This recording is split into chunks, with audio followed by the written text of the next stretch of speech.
Say yes to new beginnings. Yes. Say yes to new standards of excellence. Yes. Say yes to engaging reportage with a difference. Yes. Introducing Yes International Magazine.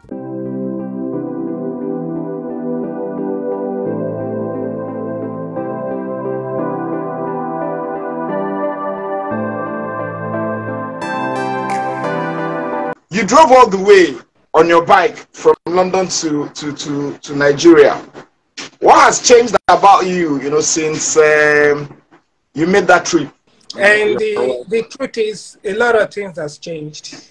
Okay. A lot of things, so many things around me has changed. The only thing that hasn't changed is the humility in me, in my person. And the real me itself, that's the only thing that has remained. The first thing is, I get surprised everywhere I go. Most people call my name, and I keep looking, who is calling me? I've not seen these faces before. So I get that surprises a lot. And, number two, after going through that kind of very tough, challenging ride, and seeing so many things, coming close to death several times, and, surviving death through miraculous means, it humbles you. And it helps me to see the world in a much more different way.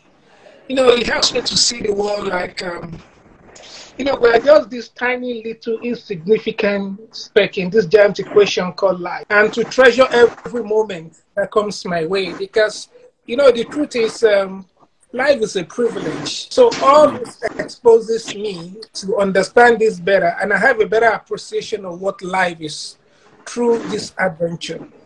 So I'm quite happy I did it because it really changed the person in me for the better. I'm more attentive. I'm more reflective on things. And I treasure people a lot more than I used to do. So I'm happy, I did it. I'm happy. The outcome in me from this trip. Now, how have you been coping with the fame? The attention, that came with the trip, How have you been coping with the fame and the attention and everything? Well, you see, the attention has really been quite a challenge. But like I said, the humility has helped me to cope. A lot of time I go to places and people want to take pictures. Ordinarily, some places where I'm going to trek 3 minutes or 5 minutes, sometimes I spend 20 minutes or 30 minutes walking through those places because, oh, I know you. Can I take a picture with you? And you don't want to snub anyone. But, yeah, it may be a little bit inconveniencing, but you still go ahead to endure to accommodate people.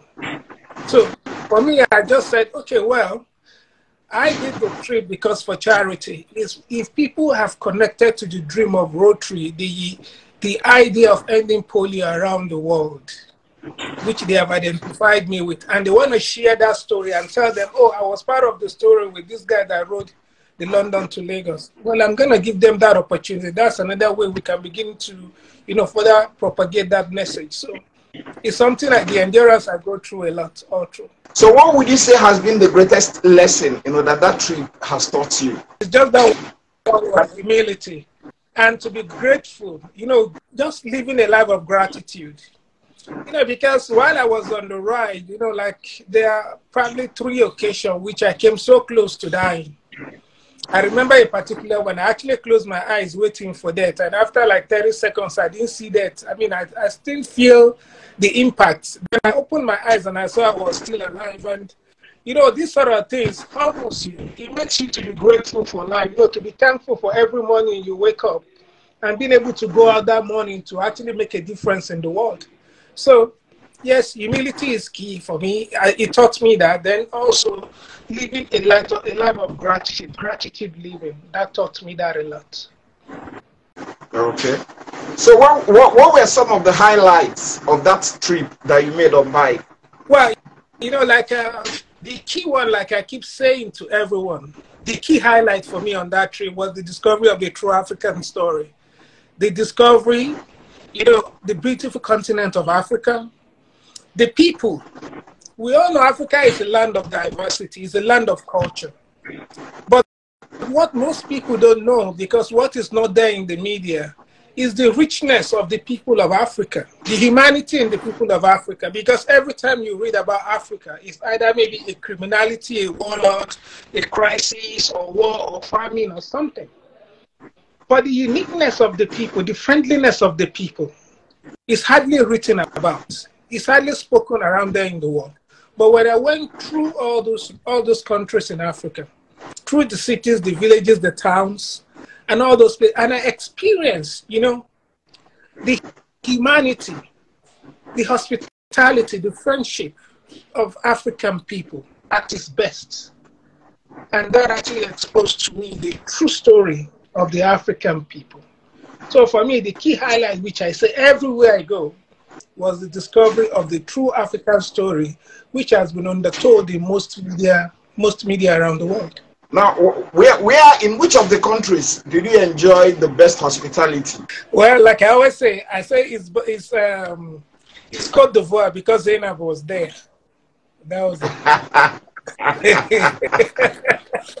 So, how is she? How is she? Zainab is fine. Are you She's still doing very fine. Okay, because I remember I saw her when we went to. Yeah, I saw her when we went to Cote d'Ivoire for the Rotary Institute. I saw her there. Yeah. All right. So where did you? Where did you have the worst hospitality? Well, it was Mauritania. Though, like I said, the Mauritanian government have formally apologized to me for the way I was treated, and I've accepted their apology. And I believe I was just, all I met the wrong people who, you know, like portray the country in a negative way.